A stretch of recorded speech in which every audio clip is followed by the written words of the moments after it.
All right, the dust has settled. I think we've all been done, crying ourselves to sleep because our boy Volkanovski got KO'd horrifically by Ilia Topuria. I've already made videos talking about that, coping. But we need to talk about Dana White narrowly, and I do mean narrowly, we're going to discuss that at the end of the video, narrowly escaping getting doused in oil. What I'm talking about, of course, is he finally announced what the main event of UFC 300 is going to be. Now, I hear there is one more fight, but here's the problem. It's very unclear where the fight is going to be. Some people are saying we need one more prelim bout. Some people are saying it's going to be one more main card bout. All I'm telling you is that the main card that we see right now, stretching from Calvin Kattar and Aljamain Sterling, going all the way up to Alex Pereira and Jamal Hill as the main event, that is looking like what our main card is going to be. There could be one more fight added, but I'm telling you this, that's more or less what it's going to be. And I'm going to give my thoughts on there. And at the end of the video, I'm going to talk about something that Alex Pereira said that I think people are kind of glossing over just how crazy it is. So let's talk about this card real quick. So, Bobby Green, Jim Miller.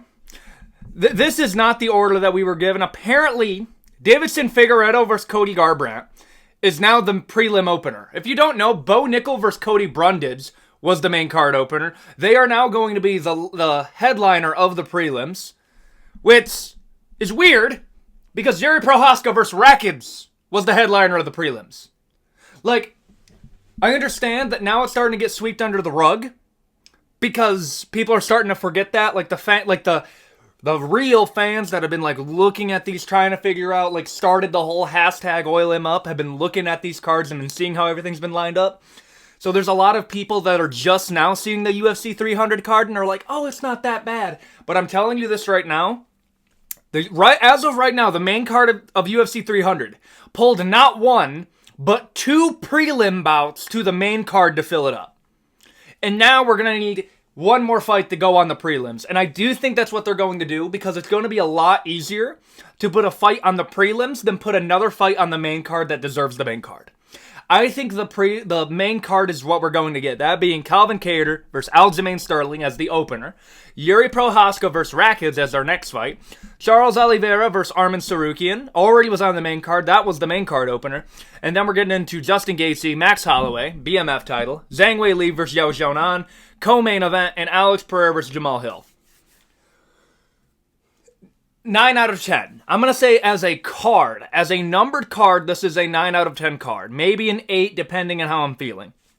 You have the BMF title, which, let's just be real here, is a fancy interim. I'm not the only one to say that. I believe...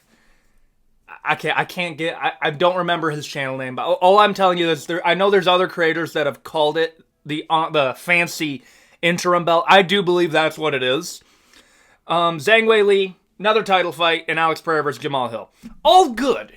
Each of these, except for Zhang Weili versus Yao Xiaonan, could headline their own respective cards. I mean, Dustin Poirier versus Justin Gaethje. A BMF title fight was the headliner of a card one time, which was bullshit. They couldn't find another champion, so that's why they introduced the BMF belt again. Jorge Masvidal got paid bank to do that. I'm telling you this right now, that's what happened. Not the best 300 card. I've already made tons of videos talking about how you could have saved this card. But what got us here? So, this is what I believe what happened. Dricus du Plessis said that he could make UFC 300. Israel Adesanya couldn't make UFC 300. That's why Dana hasn't, crucified Dricus du Plessis. Because I think it was Israel that said he couldn't make UFC 300. I can't confirm that, but that's what it's sounding like to me. And I think they're going to do Israel Adesanya versus Dricus du Plessis as the headliner of UFC Africa. And they're going to let middleweight resolve itself. They're probably going to put Hamzat against either a Jared Cannonier or at best Robert Whittaker. I think Robert Whittaker is probably going to be fighting Strickland. So maybe we'll see a Costa fighting a Hamzat Chimaev. Hamzat's going to be fighting on UFC Saudi Arabia. He's going to be the main event. He's going to be fighting 5 rounds. I am 90% sure that's what they're going to do. If the UFC still wants to make money, if that's really what we want to do right now, Hamzat Chimaev should be the headliner of UFC Fight Night Saudi Arabia. He needs to fight 5 rounds, and he's not good enough to justify a title fight. That's what you have to do with him. So that's why Khamzat's not going to be on this card.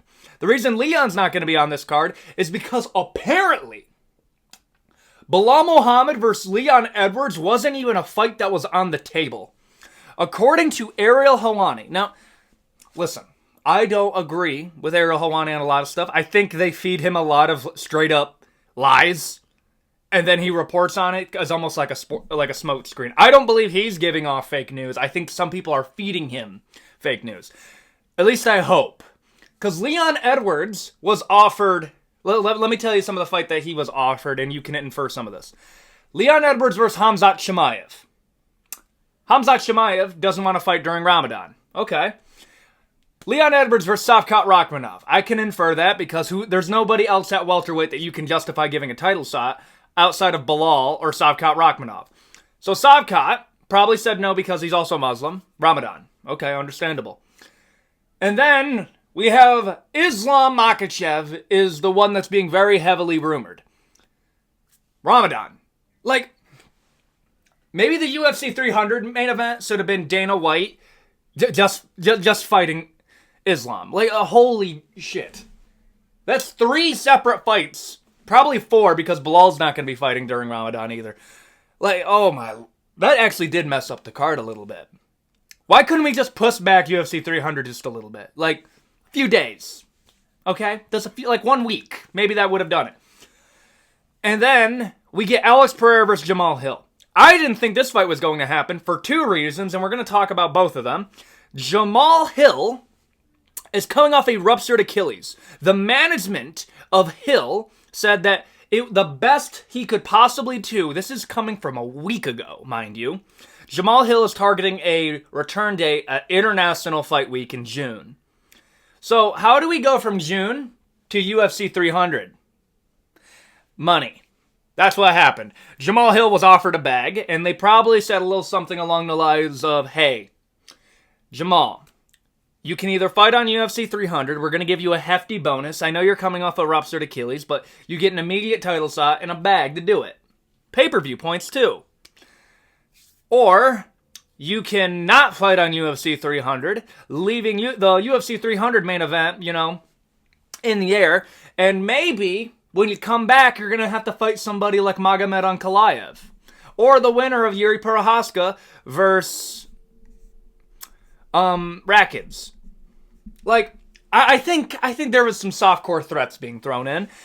Because Jamal Hill coming off an injury earlier than he would like against an Alex Pereira is not good. I would have probably have said that this is going to be a pick'em because Jamal Hill has the power to put Alex Pereira down, but Alex Pereira has the striking pedigree to beat Jamal Hill. But since bro's coming off injured, I think this should be a 2-1 favorite, Alex Pereira, bare minimum. A ruptured Achilles. That is a huge problem. Like, I don't think I need to tell you that. The next problem that we're going to talk about is who is going to headline UFC 301.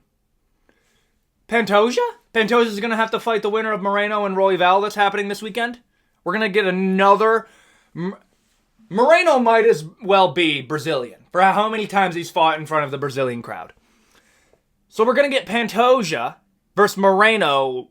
What is this? Because I know they fought on The Ultimate Fighter. I know they fought a whole bunch of times. Is this like 4, 3? What is this? It's a lot of times. I think we might get Pantoja versus Figueiredo too, only this time Pantoja is going to be winning every single time. So, that's going to be the main event? I thought Alex Pereira versus Jamal Hill was the main event there. Or Alex Pereira versus Magomed Ankalaev. This segues into what Alex Pereira said. Okay? Or at least his coach. So this is what they wanted to do. Alex Pereira is looking to break the UFC record of quickest turnaround for a champion in UFC history. If you don't know, that title is held by Davidson Figueiredo. You can correct me in the comments. I do believe it was between Benavidez. He did the Benavidez fight, and then he did a Moreno fight. And that was the quickest turnaround. You see, Pereira wants to do that same thing, but he wants to fight Jamal Hill on UFC 300 and headline the 301 card against Magomed Ankalaev. I'm going to tell you this right now. The UFC will allow it because they need a good headliner for 301. Alex Pereira is the only Brazilian with a name that can do it. Sorry, Pantoja. It's not going to work. Glover Teixeira headlined the last... It was Glover Teixeira versus Jamal Hill for the last Brazil card.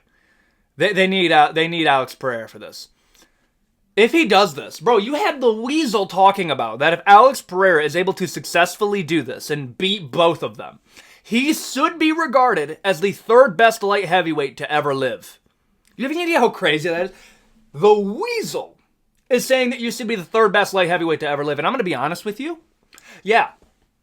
Daniel Cormier, John Jones, he should be number 3. And a lot of people are looking at this and it's like, oh, this is going to be like a Volkanovski thing. He's fighting risky. He's going to be injured in the Hill fight, and going into the Magomed Ankalaev fight, he's going to be injured. Yeah, probably, but also you have to understand this. Alex Pereira is 36 years old. Alex Pereira, I'm telling you this right now, he has come into the UFC trying to make the most money possible. He made his career off being an Israel Adesanya hater, based, speaks 3 words in English, already has a crazy fan base. Has beef with Jamal Hill, becomes a 2-division champion in 2 years. I don't think people understand just how crazy that is. So, Alex Pereira did what Khamzat said he was going to do, but in that time, Khamzat Chimaev really hasn't done shit. Alex Pereira is higher than Khamzat Chimaev already. He's higher than most people. Like, don't get me wrong. I'm not going to say Alex Pereira is going to be on, like, a top 20 GOAT list. I'm saying right now, he is very high in the pound for pound. He should be. In modern day, he's done too much. Do I think he should? Why not? I want a main event for 301 that's worth having. I don't want to see Pantoja versus Moreno as a main event. Alex Pereira versus Magomed Ankalaev does well. I think Alex Pereira is going to beat Jamal Hill that has a ruptured Achilles, or is coming off a ruptured Achilles. I think Magomed Ankalaev might be a little bit too confident in his striking. Magomed Ankalaev needs to wrestle Alex Pereira to win this, but Magomed Ankalaev apparently thinks knocking out a chin Johnny Walker makes his power equal to Alex Pereira. Magomed Ankalaev really said, it's just like, I have more power than Israel, so I'm going to knock out Alex Pereira. Yeah, but Alex Pereira is like just an infinitely better striker than you are.